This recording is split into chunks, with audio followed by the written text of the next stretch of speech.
for the majority of you, if you are being monitored and are having surveillance, an operation will be something that's planned, and you will have time to prepare yourself, and it's a great opportunity to get yourself in as best condition as you can, because it helps with the recovery and it helps limit hospital stay and things like that. So these are just a few of the things that are worth looking at prior to the hospital, and probably any pre-assessment nurse that you see in the run-up to surgery will be talking to you about this as well. So reducing alcohol intake, the guidelines now are 14 units a week for men and women, and we would definitely recommend staying below that and trying to have a few alcohol-free days each week as well. I think the biggest thing is, if you're a smoker, stop smoking. Smoking is bad for the aorta, it's bad for the lungs, and can prolong the need for ventilation, increase your risk of infections and things like that. So if you need help to give up smoking, definitely speak to the GP or pharmacist about smoking cessation advice and help that you can get. A lot of clinics now, pre-assessment clinics, will give you some deep breathing exercises to do as well, because that's really important after any heart operation. So ask about that, because it can get you used to the types of exercises you need to do in that post-op phase and really maximise your lung capacity as well. We talk about dental checkups, which I'll mention a little bit later on as well. Just if you're having a valve operation in particular, it's really important to get your teeth checked to limit the risk of endocarditis, and I'll explain that in a little bit. Try and take some regular exercise. Obviously, we had that brilliant talk from Dr. Gatti, and we need to, if you are waiting for surgery, the likelihood is that you will have an aorta that needs intervention, and you may have a valve that's not functioning so well. So that exercise needs to be done with caution. And I'm talking about gentle exercise like a walk, just staying slightly active so that you're not losing all that conditioning that you have, muscle mass and things like that. So I think it's worth talking to your doctor about what is safe for you to do, and just continuing with the bare minimum that you can manage in the run up, and not doing nothing, because that will not benefit you in the long run. Try and eat well, and have a think. The psychological support and planning for discharge, I kind of put hand in hand, because it's good to think about what you're going to need after an operation, what kind of support you might need, basic things like who's going to be at home with you, who's going to do your shopping, do you have to worry about kids' school drop-offs and things like that, because planning some of that stuff in advance means that recovery is a lot less stressful. So just some of the other practicalities that you need to think about: how are you getting to the hospital? Usually it's not a local hospital. You may be going to a specialist centre, so speak to them about accommodation for relatives and things. They'll often have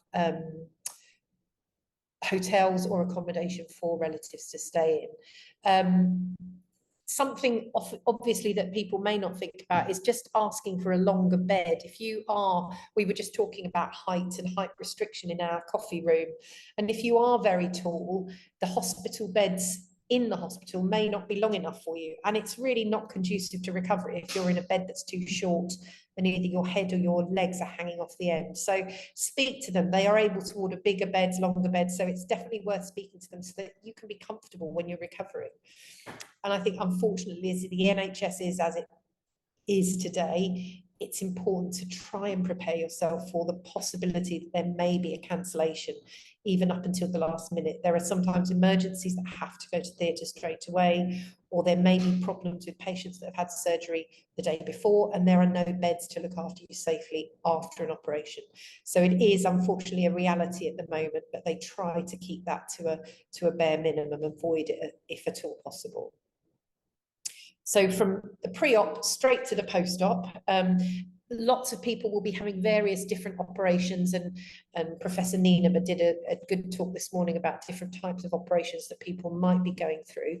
But the post-op recovery is usually quite similar for everyone, and everyone will start in the intensive care unit, which can be quite an unfamiliar and daunting environment for some people. Now, often it's the relatives that find this most difficult, because you will probably find that the patient themselves that has had that surgery isn't going to remember the intensive care part. They're going to be either asleep or very drowsy with medication. So I think it's important, just if you're a relative and you're going to be visiting your loved one, just prepare yourself that it is going to be quite an odd alien environment, lots of beeping, noise, and your relative is going to be attached to lots of drips and drains. And this is just an idea of some of the things that will be attached. And all of these are used either to monitor, to provide oxygen. So when you first come out of the operation, you're going to be unable to breathe for yourself because you'll be anaesthetized still. So you will have a breathing tube in place, and that will be removed as soon as possible. As soon as you're more awake and able to breathe for yourself, that will be removed. But the others will stay in for a little bit longer, and they are basically for monitoring, to let any fluid drain out that might need to from the chest drains, to give you medications, and to keep a constant eye on your blood pressure, your urine output, make sure your kidneys are functioning. And really, it's just that intensive period of monitoring to make sure everything is stabilized after the operation. So that's the idea of the intensive care unit. Relatives can visit. Usually it's limited to 1 or 2 for a short period of time, and so it's good to make a bit of a triage system and pass information on to other loved ones, rather than have 16 members of the family ringing up one after the other to find out how everything's going, because that can obviously take staff away from the patient who needs them by the bedside. So one or 2 people to visit and pass on all of that information. But hopefully this won't be a long period of time, possibly 12 to 24 hours. These are all approximate, obviously. Everyone recovers in a different way. I wanted to mention delirium today because we've been to a couple of conferences recently, and some of the feedback we had from people who had had cardiac operations was that they didn't really know that this was something that could happen. And I think it's really important to make people aware that it is possible that after a heart operation, your relative or you yourself can have an episode or a period of time where you can be quite confused, not quite sure what's going on, and that is multifactorial. But I think it's worth knowing about, so you can just have that in the back of your mind, that it might be something that happens. It's usually very transient. You may not even remember suffering it, but it can be something that relatives remember, and so it's worth being aware of, so that you can actually manage expectations. So it's just that post-operatively, when you wake up, you can have slightly fluctuating mental status. You might not be quite orientated to where you are, what's been happening. You might have some disorganized thinking. Now, sometimes it's hyperactive. So obviously that means things like people can be a bit agitated, pulling at lines, get rid of, you wake up, you don't know where you are. Or it can be quite hypoactive, and that would mean that people are quite quiet, quite withdrawn, not answering questions appropriately. And that one is often more difficult to spot. And it's really important that the medical team or the nurses know if you think your family member isn't quite cognitively as they usually are, because it's important for them to know that and monitor that as they move on, and make sure that is all resolving. So do mention it to staff if you are noticing that your relative isn't quite as they usually would be. It is quite common. I mean, the numbers range vastly. So 16 to 73% of people post cardiac surgery in one study that I was looking at were reported to have some form of confusion or delirium post-op. And in another older paper, the incidence was between 5 and 30% post-aortic surgery. And so it's just something to bear in mind. Some of the risk factors, obviously advanced age, other conditions that you already have. Somebody might already have a degree of dementia or a diagnosis of Alzheimer's, or they might have a psychiatric diagnosis, which could put them at more risk of developing those that delirium or confusion post-operatively. Excessive use of alcohol is also another risk factor. So these are some of the things that you can mention to your medical team beforehand, and they can hopefully mitigate some of those risks. But there are obviously other things that they can't do much about. The time that you need to be on a bypass machine, the anaesthetic that you have to have, the sleep deprivation in the ITU can be significant. You obviously need lots of different medications, and there is always a risk of infection which can contribute to that. So I would just say that the things that can help with that, if you do drink to excess, try and reduce that slightly before your operation, because that will hopefully help. And then all these other things are things that the staff within the hospital can help with. Making sure someone's not in pain, making sure that they're well oxygenated, that they're hydrated, try and make sure they're getting good sleep. And if as a relative you are there, make sure that if they wake up, you're there, you're reassuring, you're letting them know where they are, what's been done, and repeating those things over time, things should start to settle down. And one of the real basics is make sure that they have their glasses or their hearing aids next to them when they wake up, because nothing is going to make you feel more disorientated than not being able to see or hear in an unfamiliar environment. So really basic things like that can really help mitigate those problems. So this is just the usual post-op course that we would expect. As I said, it's not how everyone's recovery goes. You will have ups and downs along the way, but it's useful to just have a bit of an idea of what to expect. And it's a major operation, so it's a recovery that takes time, and unfortunately you have to be patient.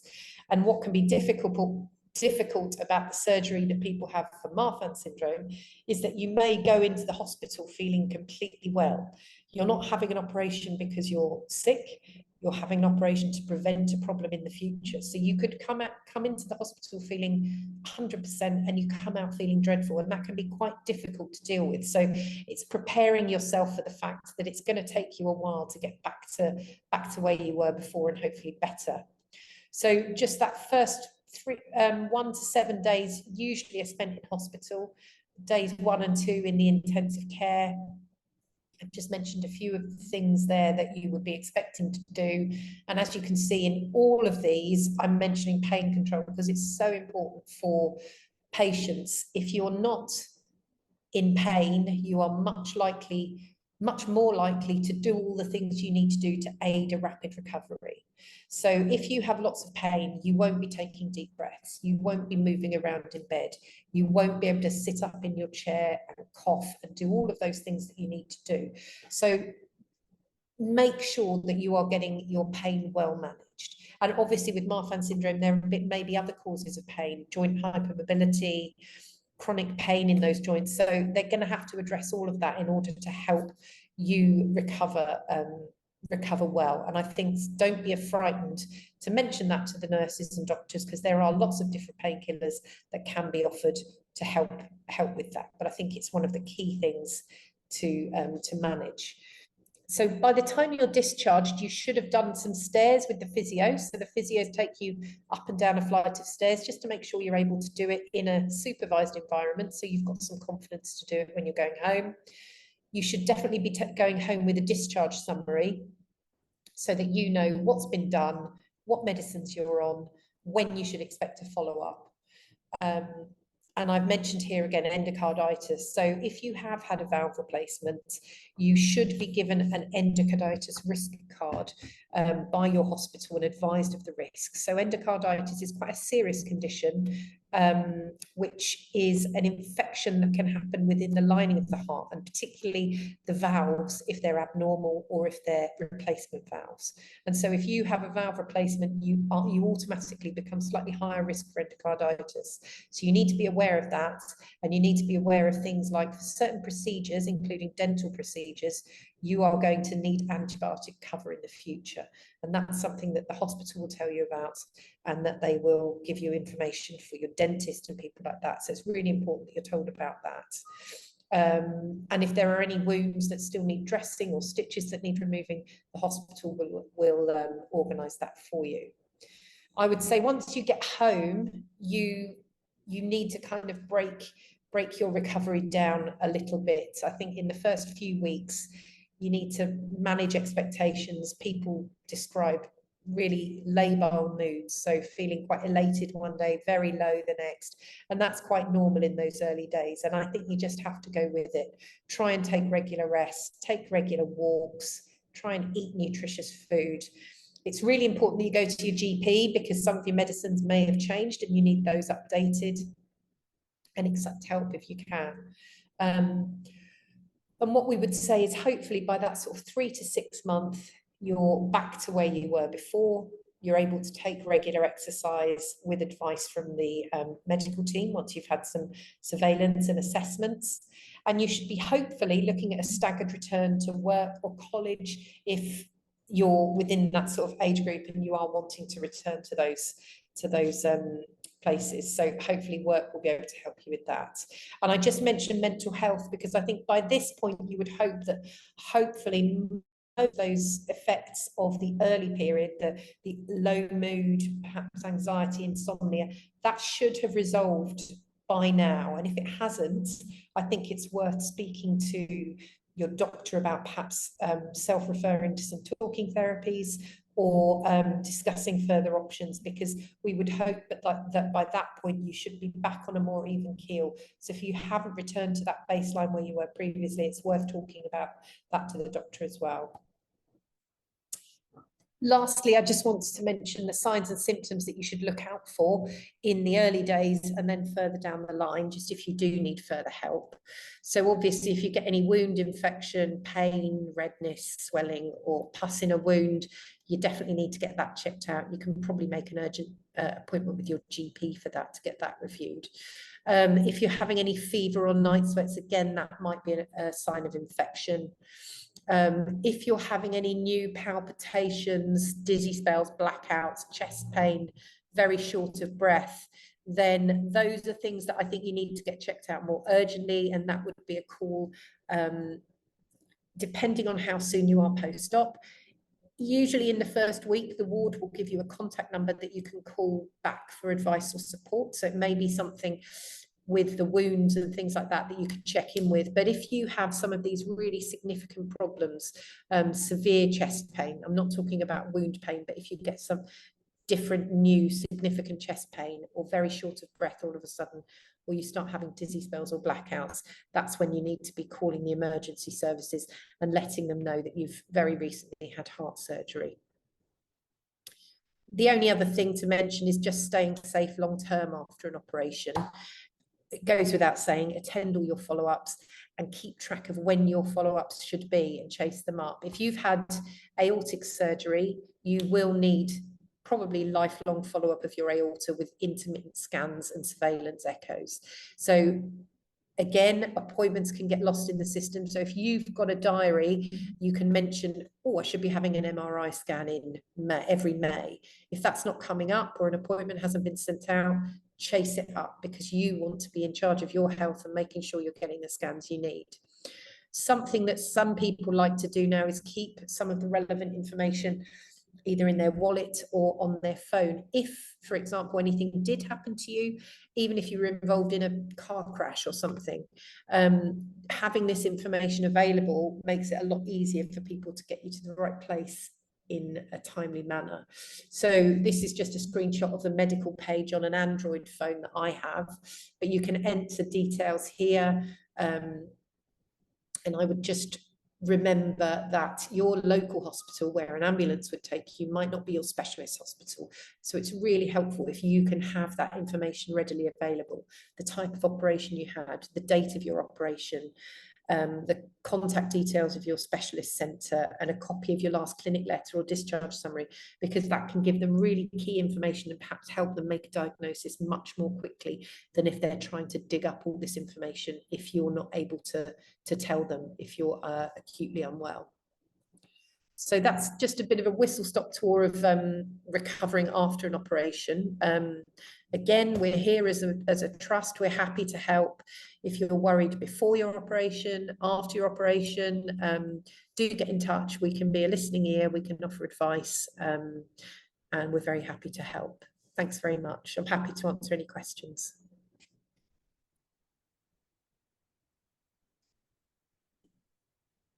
Thank you so much, Joanne. That's such a relevant talk. And a question has emerged immediately. Do you have advice on taking HRT through surgery time? Taking HRT through your so during the post-op phase, I presume. Is Anne here to clarify? Yes, Anne. I just want to, I'd heard sort of different things. Some people say that you need to come off it before. Some people, I wouldn't want to. I want to stay on it. I don't want to start going through menopause symptoms during heart surgery and just after. So some people, my nurse at my GP surgery said, no, you'll be able to stay on it all through the time. They'll put your gel on every day. There won't be any up and down of hormones while you're in hospital. But I didn't know if there was, you know, our hospitals might vary. You know, what's the advice on this? It's quite difficult because we have, I know, obviously Dr. Rafiq earlier today was talking about the fact that HRT, yes, they're happy for people to be on HRT with Marfan syndrome and the aortopathy. So that's one point. But I think at the moment there are still differing opinions, because certainly at our centre, often what doctors wanted to know was about the type of surgery they'd had and the risk of blood clots and warfarin, you know, all those interactions. So at the moment, from my personal experience working in a surgical centre, often the doctors very much went on a case-by-case basis and would sometimes speak to the endocrinologist looking after that patient, discuss their care, what they were planning to do, are they going to be on anticoagulants, and take it from there. And actually we would get an answer on a patient by patient basis, because I think, again, the numbers aren't, certainly in the Marfan population, the numbers aren't big enough to be making kind of recommendations for everyone. I don't know whether I don't think there's any of the adult team here anymore who can give any more information. No, thank you. Any further questions for Joanne? I'm searching the chat feed. To no avail. If a question occurs to you later, you just simply need to email us and we'll answer it for you.